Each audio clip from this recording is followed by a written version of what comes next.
Hey guys, this video is going to be about the course syllabus for AP Psych and AP Human Geo, but then I'm also going to show you first a couple quick things about accessing Zoom recordings and authorizing your account for to connect with your Google Drive. I'm in the student view right now, so it should look pretty much like what you're seeing. But I'm on the home page once I have clicked in from the dashboard in AP Psych. And then here are all my quick buttons that I showed you earlier. Now, if we are going to want to join a live session of Zoom, you're going to use the click button or the quick button right here. But let's say you missed that and instead you want to go find the recording of that class for the day. Instead, you're going to go over here to the menu on the left and click on Zoom. Once you get in there, you will see where it says AP Psych. Now, if you for some reason go this way, you can also join the meeting from right here. But the key thing from this page, and this is recurring because this is for every section that I am showing a live feed. So where it says cloud recordings, you're going to go in there and you'll click on AP Psych. And then there are some videos here.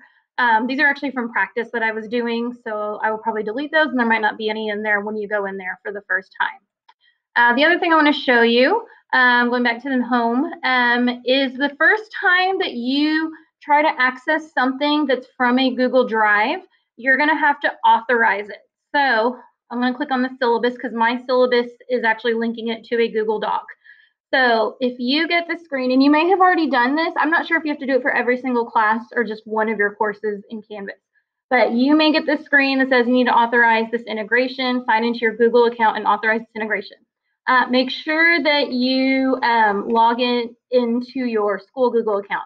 But the main thing you have to do is you just have to go all the way down, and people are like, I don't know what to do here. But scroll all the way down and hit that authorize button.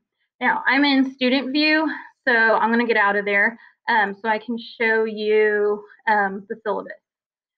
So the syllabus, you can access it by clicking syllabus over here on the left.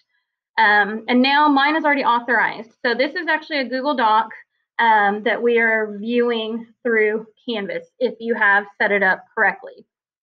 All right, so I'm not going to read every single word on here, and it is mostly the same for AP Psych and AP Human Geo. So I'm really just going to make one video for this and try to talk about both.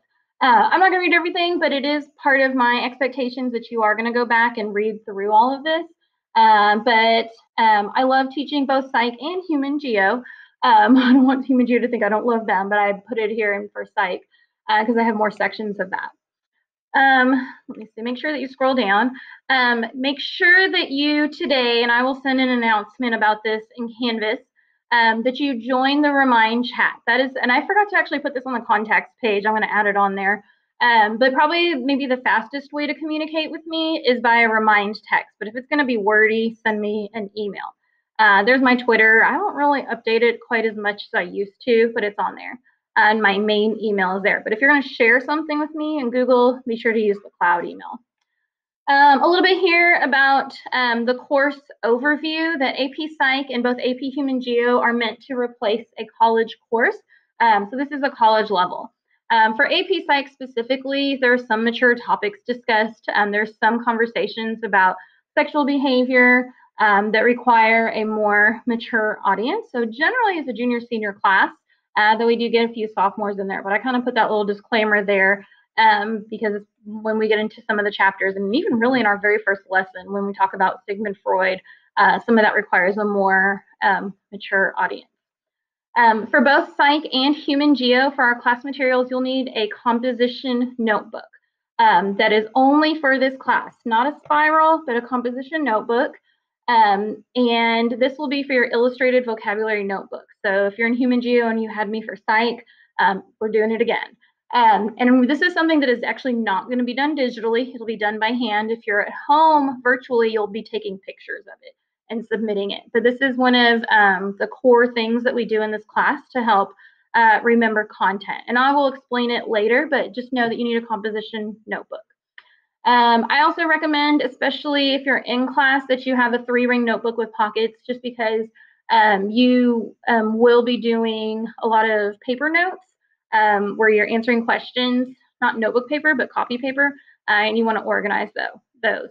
I don't care about colored ink if you're writing, and a lot of it eventually is going to be all typed, but if you are handwriting stuff, I don't mind what color you write it in. We have two main books. We have a course textbook and we have a AMSCO kind of paperback book. And if you're in class, you'll be getting those probably on either Friday or Monday. If you are at home, I don't know how we're passing those out yet, but you'll be okay without it for a little bit. Here's my course schedule. You can also find that. There's a button for it in the student parent information. And this is one part where it's different for both classes. It has our course units. They're also listed for Human Geo on the Human Geo syllabus. Let's see. The next part here, my flipped classroom. So this is something that's different for me for this year. I'm moving all my content outside of class time, which means I'm recording all of what would be a lecture into good condensed videos. And you'll watch these videos from home. You can watch them at your pace, you can slow them down, you can speed them up, you can watch them again before a test. It's up to you, but you have the content right there. You'll have notes that you'll answer info as you watch them, and you'll turn those notes in. And most of the time after watching a flipped video, there will be a short multiple choice quiz that goes with it, just to kind of make sure that you watched it and took notes. So that means we have a lot more time available in class to do other things. So we'll be doing demonstrations, class discussions, class activities, reviewing and reinforcing. So in previous years when I taught these courses, I was always rushed and I was always behind and I always felt like, oh, we just don't have time to do everything.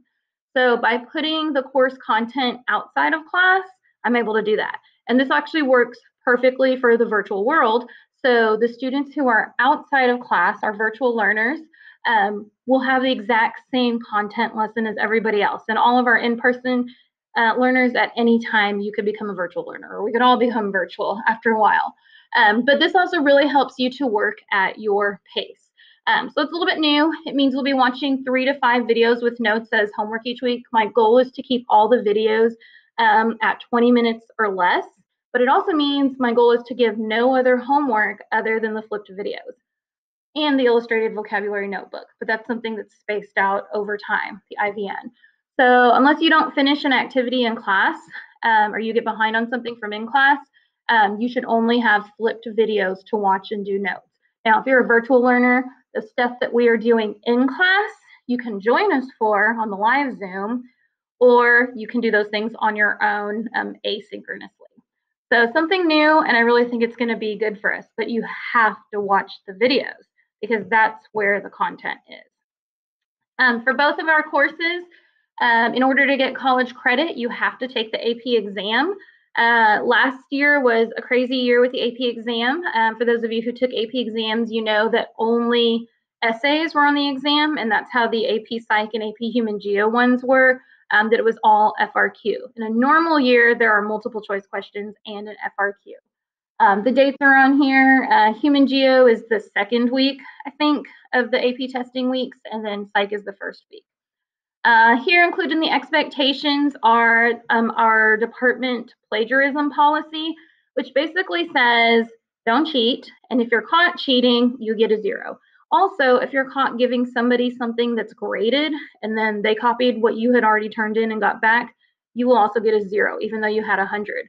So don't ask people for their work that they've already done. If people ask you, say, no, I already got a grade, I don't want to get a 0. In this world, this digital world, I know that you can find the answers to most anything, but academic integrity is still important. You know, for a lot of you, you're wanting to go to college, and these days you're not taking the SATs and you're taking the ACTs or the tests, and you're relying on recommendations. And your teachers are going to remember that kid was a cheater in class. I'm not recommending them for college. So recommendations and your integrity are important even more than ever right now. But please read through all of those things. All right. Let me see. Did I skip a page? Yes. All right. So the grading policy is pretty much what it's been for the district. This can be different if you have dual credit classes, but our district policy is that homework, classwork, daily work, quizzes are 50% of your average, And major assignments and IVNs for my class counts as a test grade. Those also count for your other 50%. So your homework, your daily stuff is just as important as taking tests. Late work policy for flipped notes can only be turned in 1 day late. So the notes that we watch with the videos, you've only got 1 extra day. And that's because if you get behind on those, we've already talked about it. We've done the discussions in class. People have turned it in. You're behind.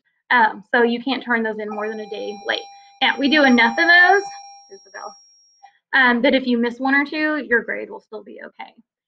You lose 15 points in general for stuff that's turned in 1 day late, up to 3 days late, 15 points off each day. And then for major assignments like the IVN, it's a lot of points off if it's late because it really needs to be turned in on time. Let's see, the next part is about absences. So the current situation is real weird about counting absences because if you're online, you know, you shouldn't be absent. You should be able to check in unless you're like super duper sick or you're really like away from where there's internet. But if you're in class, if you're not in class, you're absent. Even though you could go online and still do the work, you cannot check in online the way a virtual learner would to be counted present. You still have to be in class. In general, you have 1 day to make up work for each day that you're absent, but I will say that there's going to be flexibility on that, especially if like you get COVID or something like that. So here's where that human factors kind of comes into play. Let me know if there's something going on. Class rules, these are really a little bit more specific to in the classroom. I probably need to like make class rules for virtual learners. But probably the main thing on Zoom is keep your mic off unless you're talking. You need to be dressed, like you need to have clothes on. Don't come in without, like especially guys, don't come in shirtless. You need to be in a space that is like quiet yet appropriate. Don't come in there laying on your bed with your phone like next to your face. And I haven't made clear expectations, but if I need to talk to your parents because you're not meeting the general expectations, then we will. All right, virtual learners. Oh, let me see, go back. It's a little bit weird to scroll on here. So everything is in Canvas. And really for in-person people, it's going to be pretty much in Canvas too. Until everybody gets a device through the district, it will be one-to-one on devices sometime in September. But once we are, there will be very little paper copies of them, anything. Everything will be in Canvas. But you should be checking Canvas daily. Make sure you watch my other video about daily procedures for virtual learners. Always look at the due dates. They're generally due by 11:59 p.m. that night. Like if something was due today for the virtual learners, it would be due tonight. There's the 12 minutes of Zoom sessions every day, but it is technically optional. I'm not holding that to a grade because we're asynchronous. So you're not required to be in there. But if you don't, you're missing out on a lot of the learning. It's going to be hard for you to keep up. For the district, the attendance policy, this is important for virtual learners. You have to check in to every single class every day. And for me, and this is described in the other video, you're going to complete the Google check-in form. You're going to attend a live Zoom session, or you have to submit an assignment. And doing any 3 of those will get you marked present for the day, but really is best if you do all of those. The last page here is really just asking you to be flexible and have some grace. I've been working harder than I ever have before, I feel like, to prepare for the year. And I am learning everything I can about Canvas and finding the most efficient way to do things. But I ask you for your flexibility. If you realize I'm doing something and it doesn't make sense, like it seems harder than it should be, or there's another way to do something that maybe another teacher is doing it more efficiently, tell me, because maybe I just don't know about it. But I'm going to make mistakes. There's going to be technology glitches, internet issues, same thing with you. Especially if you're having internet issues. I live out in the country. I know the struggle with slow internet at home and not being able to have multiple people on the internet at the same time. Let me know. Like, just so you know, Miss Thomas, my internet is slow and my siblings, they all have to be online and I'm going to watch recorded videos in the evening when they're already in bed. Let me know what's going on, what's your situation at home. But just know that I really am doing my best. So I'm hoping that you'll be doing your best also. Normally, I would have you bring your syllabus home and bring it back signed, but we're in the digital world, so we are doing signatures digitally. So for the student, you're going to click there. It's going to go to a Google form and just ask you a couple quick questions and say that you acknowledge that you read the syllabus. And then the parent guardian signature, your parents will do the same thing. There's a couple different questions, but don't just do it for your parents, because then later on, if there's a problem, I'll say, well, it says your parent completed the syllabus, and say, no, I didn't. I'm like, well, your kid signed it for you. So tell them to either watch this or to just read through that and complete the Google form. Completing both of these will count as your first daily grade. So be sure that you complete those Google forms. Alrighty, that's it about the syllabus. I hope you go back and read it in more detail.